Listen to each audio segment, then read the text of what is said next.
breaking news to share with you guys on the situation in Ukraine and the possibility of World War III.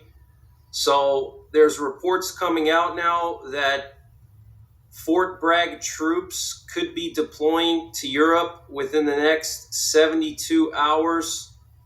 And if you guys don't know where Fort Bragg is, it's in North Carolina, and this is coming from WRAL News.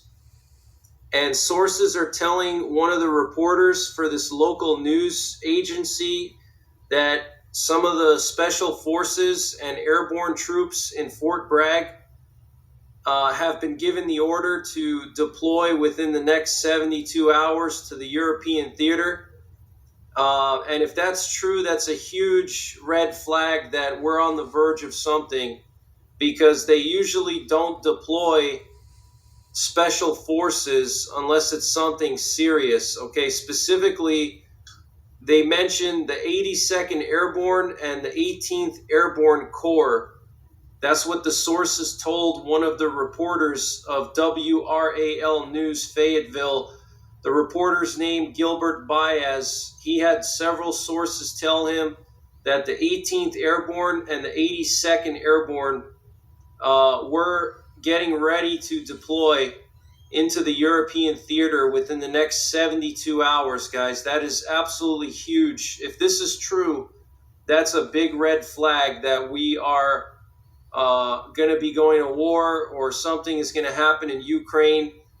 In my opinion, I initially thought that maybe Russia would just take the eastern parts of Ukraine, but the more I think about it, it doesn't really make sense for them to just take the eastern part or the Russian-speaking parts, because it's not going to really give Putin anything significant. It's going to, protect some of the Russian speakers, and it's going to give him some bragging rights back home in Russia that he saved Russians. But if he really wants a buffer zone, he's got to take control of Kiev. He's got to get Ukraine back under his control. He's got to install a puppet, okay, just like he had before the Maidan Revolution when he had Yanukovych. And just like he has now, he has puppets in Belarus and Kazakhstan. He's got Lukashenko in Belarus, and he's got the leader in Kazakhstan. And they basically, they're basically under his control. When he says jump, they ask how high. And that's what he wants in Ukraine. He wants to install a puppet that he can manipulate and can basically do whatever he wants. And, just going after eastern Ukraine wouldn't really make sense. So I think Russia is planning to attack the capital. I think he's going to go for the capital. He's going to go big and try to take the entire capital and force the current government to surrender and give up control of the country to him. I think that's what he's going to do. And he's going to use the troops that he put on the eastern border of Ukraine as a distraction, as a diversion. And in military tactics, it's known as a turning maneuver. Okay, what he's going to do is he's going to attack from the east, and he's going to launch an offensive from the eastern part of the country and make it look like he's trying to take over the eastern part. And what that's going to do is it's going to force Ukraine's military to focus on the eastern part. And then he's going to move in for the capital while they're over there deployed on the eastern part of Ukraine. And he's going to try to take the capital, Kiev. And Kiev is only about 50 miles from Belarus, okay? And he's been moving troops into southeastern Belarus within 100 miles of Kiev, okay? They can cross that distance very quick and have Kiev surrounded in a matter of hours.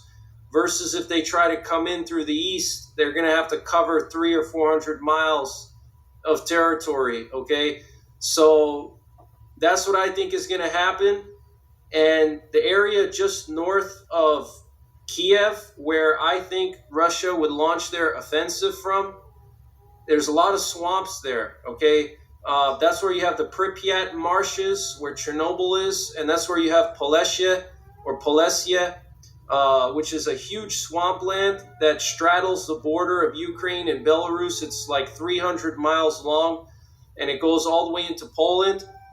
and it's a huge wetland area. There's really nothing comparable to it here in the U.S. The closest thing that I can think of is the parts of northern Minnesota, the Boundary Waters area. That's basically what Polessia is like.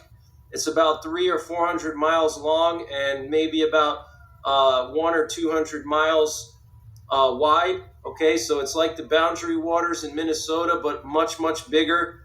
Um, and so that's why they need that ground to freeze solid, because if they're going to go through the north and they're going to come through northern Ukraine near the Belarus border, that area is covered in swampland and bogs. So they need it to be pretty well frozen if they're going to move equipment through. But that's just my opinion. I could be wrong. I hope I'm wrong. But nonetheless, we have the Fort Bragg troops given a notice to get ready to ship out to Europe within 72 hours. And supposedly the 82nd Airborne and the 18th Airborne Corps have been notified.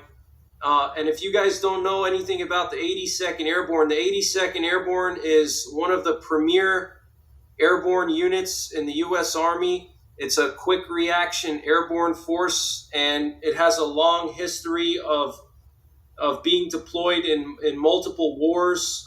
They were first used in World War II in the D-Day invasions. If you guys know anything about the D-Day invasions, we had the main landing, the beach landings on Normandy, but also behind the beach landings, you had the paratroopers that landed before the beach landings, and they secured some of the bridges there and some of the towns behind the beach. And they were prepping everything for the main invasion force to come through Normandy.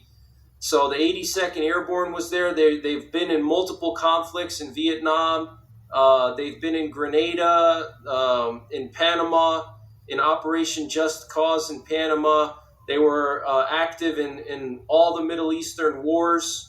And the last time they were activated recently was the debacle in Afghanistan, when they had to evacuate Americans from Afghanistan. They were deployed there. So they don't deploy the 82nd Airborne, or for that matter, any troops from Fort Bragg, unless it's something very serious. Okay, Fort Bragg is home of the Special Forces, the Green Berets. It's one of our premier special operations bases where all the special forces are.